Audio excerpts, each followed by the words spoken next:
drop something down in the comment section below. Alright, so now to the fun stuff. Their mouths don't open up very much because of, you know, the deformation from their, you know, breeding. So whatever it is, just give them something small, or make it soft enough that when they can, you know, peck it down and mess with it, then it'll break up into some pieces and they'll be able to consume it. Just remember, smaller pellets are going to be better, and flakes, they love the cichlid flakes, they eat that stuff right out. The temperament, they can be a little bit aggressive, but I mean, again, here we go with the aggressive word. I keep this guy in a 90-gallon with a bunch of other, you know, community fish, you know, outside of the couple Oscars I got thrown out in there. Everything else in there is pretty much just a community fish, and it's super nice. He lives around for a little bit, but mostly he kind of likes to hide in like caves. When I had him in the other tank, we had him in a 90-gallon. Correction, we had him in a 125-gallon. And I had a pot in there. He's kind of, you know, hitting the pot all day, so, you know, they do like caves. I try to find little crevices and stuff. So semi-aggressive. I mean, they can kind of poke at stuff, but or maybe I just got really lucky. I don't know. Color forms, you can get them in a wide variety of colors. The more natural color is going to be the orange and the red and the yellow. Not too sure about the purple and the green and the blue. Probably getting poked a little bit. So not necessarily a big fan of the old jelly bean variety, because I don't like stuff that harms fish, but maybe I'm wrong. Somebody comment below and tell me about it. It is what it is.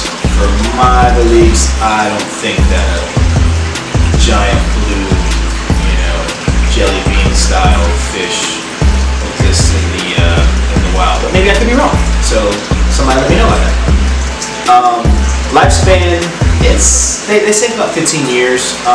So do what you gotta do, man. You know what I mean? Take care of the fish. Do your water changes. Stay consistent. Feed it correctly. Feed the appropriate, you know, good staple pellet, you know, cichlid pellets or cichlid flakes, and it should be fine. Water changes are going to be the most important part of keeping your fish happy and healthy. Test it every now and then. Make sure that you're on track. Make sure the ball's rolling.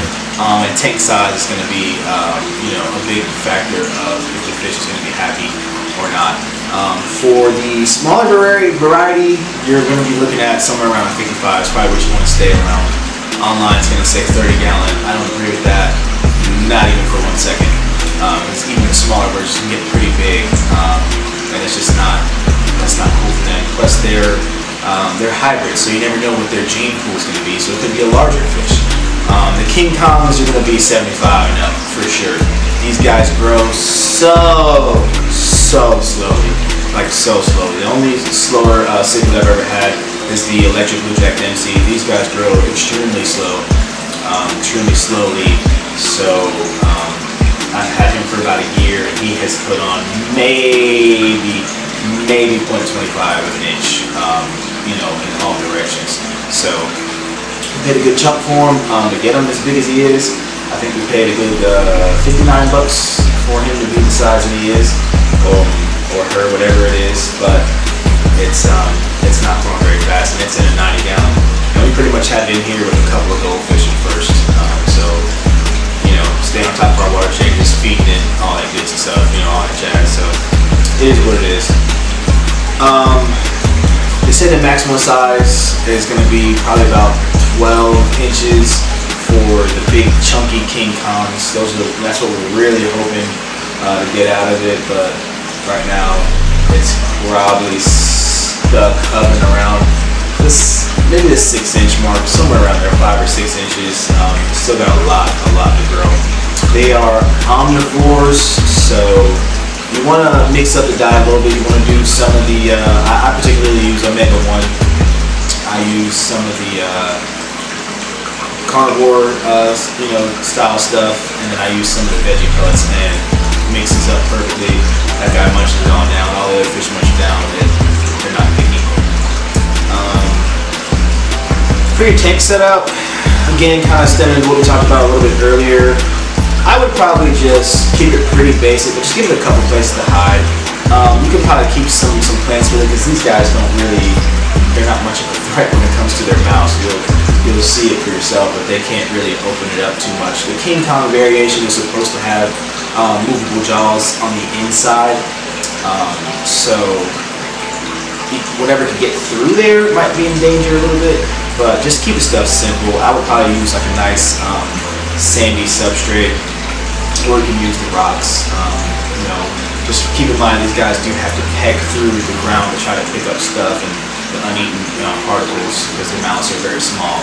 You just don't want them sitting there having to compete with those small rocks for food because they can't fit it into their mouths.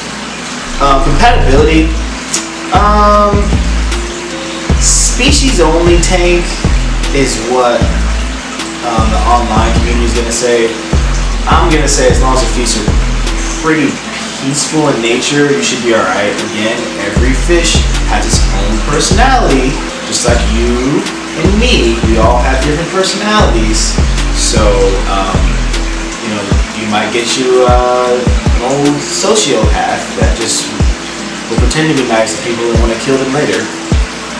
Or a psychopath that just wants to kill them immediately. Or a fish being itself, whatever. But that's going to be, up for you as a responsible fish keeper to observe and monitor. For me, mine get along just fine in this community tank. It's not causing any issues or chasing anybody around. It's not getting beat up on. Nobody's beating up on it. It's not beating up on nobody. It's a pretty good thing. So I've got in there some really docile angelfish and some other little small community fish, some goldfish. Everybody gets along just fine. So that's how I would keep it. I've seen these guys kept with, super aggressive cichlids, and I'm sure that this guy could probably tolerate that and probably handle itself. He's kind of one of those guys that, hey, just don't mess with me, I won't mess with you. But again, each fish is different, has its own personality, so that'd be up for you to decide. Species only and peaceful would probably be the best bet to go for. But again, I leave that solely up to you. So just kind of wrapping it up here, the question of the day is this fish for you? Honestly, I would rate this as more of a beginner fish. I wouldn't necessarily say this is an intermediate fish. Again, the only thing making it intermediate would be the tank size. They're not picky. You don't need a bunch of special requirements. So if you just hop in the old Google and slap it on, 75-gallon tank on Craigslist, you probably find you a decent price, or wait for the $1 per gallon sale like we all love and covet those so much. Oh my God, $1 per gallon, where are you? We covet those so much. So you could probably, set it up, get away with what you got, and just some, good filtration, just like what I preach for all the tanks. No matter what type of fish you're keeping. For my 90-gallon, I've actually got it running on 2 hang-on-the-backs, and I've got an internal canister filter. And the internal filter was just kind of just polish everything else off. So you don't need a super huge, fluval F6, not knocking them, but that's just like the pinnacle of, aquarium filters to everybody. But I use cheap little Suns. I test my water on a regular basis and everything works fine. The key is to just make sure that you build up that beneficial bacteria however it decides to build up in your tank. So again, with it being a beginner fish, I would recommend this for just about anybody. Especially if you're new to cichlids. I think this would be a great gateway cichlid for you to try to experiment with, the temperament and just looking and paying attention to the aggressive, personality that they claim they have in cichlids, and just kind of, getting to know the species and pay attention to, its nature and its tendencies and, all the stuff that makes it fun, keeping these fish. So, and as I'm sitting here talking, he's chasing a little Oscar around a little bit, but he gave up on him, so he's back in action. But, that's pretty much all we got for you today, man. We'll go ahead and hop out the tank. Almost forgot one thing. We are actually doing a subscriber giveaway. So when you obviously like the video, comment that you love Mofo fish, and subscribe to the channel, you will be eligible to receive a free Sun canister filter. You got it! Hey you, yeah, fish food. If you subscribe to the channel already, then welcome to the fish game. But if you haven't, shame on you. Keep in mind, every time you subscribe to a channel, particularly maybe this one, your fish live a little bit longer. It's science. It's real science. But in all seriousness, you get a chance to win some free stuff. So hit the subscribe button, enter for your chance to win. All you have to do is just subscribe. It's going to be a Sun canister filter, the 304B, rated for like 525 gallons per hour. I wouldn't give you guys something that I don't personally use or I haven't personally tested, so I do have it on 3 of my tanks. I've got it on this 75 here, and I've got it on 2 125s. So we will be giving it to one of our lucky viewers for absolutely free. All you have to do is just hit the subscribe button, comment you love Mofo fish, and hit that like button. We're out the tank.